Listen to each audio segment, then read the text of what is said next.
Bonjour à tous, on se retrouve ce jeudi sur l'hippodrome de Deauville pour notre Quintet Flash à l'occasion du prix de l'opération Overload, entre guillemets, qui était le nom de code de la bataille de Normandie du 6 juin 44. Certains s'en souviennent encore.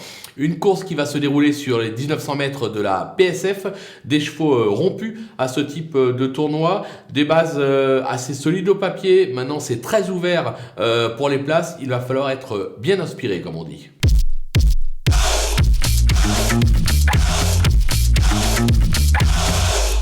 Allez, on attaque avec nos bases et le numéro 5, Exciting, qui vient d'échouer d'un rien pour la gagne à ce niveau et sur la distance à cette valeur. Il a déjà gagné sur ce parcours. Au papier, c'est la base incontournable de cette épreuve. On va se méfier du 3, Chasselet, qui excelle sur ce tracé où il compte déjà 2 succès à ce niveau, dont un en valeur 42,5. Il est donc idéalement engagé sur l'échelle des poids. Il ne devrait pas être loin du compte. Le numéro 2, Koshenko, qui affiche 77% de réussite sur ce tracé, 2 victoires et 8 accessites en 13 tentatives.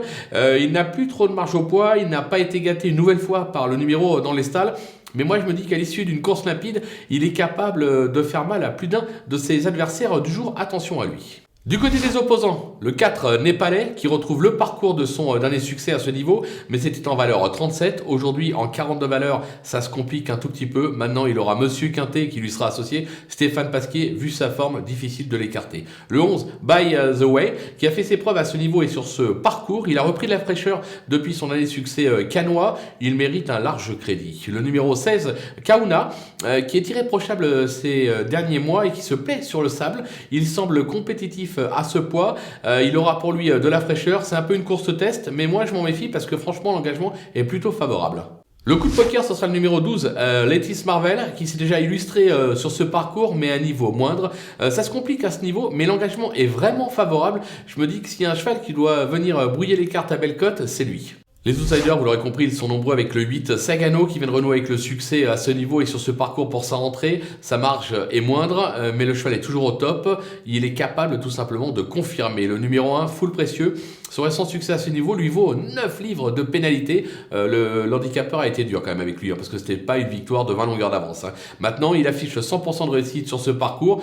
Sa marge au poids est réduite, bien évidemment, donc je pense que c'est plus une place que la victoire. Le numéro 6, Valbacette, qui a gagné sur ce parcours à ce niveau en valeur 36,5 en novembre dernier.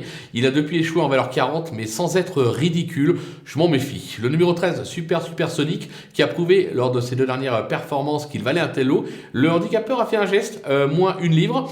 Est-ce que ça peut suffire? C'est une petite rentrée, il est peut-être pas à 100%, mais pour les places, pourquoi pas? Tout comme le numéro 9, My Charming Prince, qui s'est déjà illustré à ce niveau, mais qui vient d'échouer à 5 reprises. Maintenant, les Vatel sont en forme.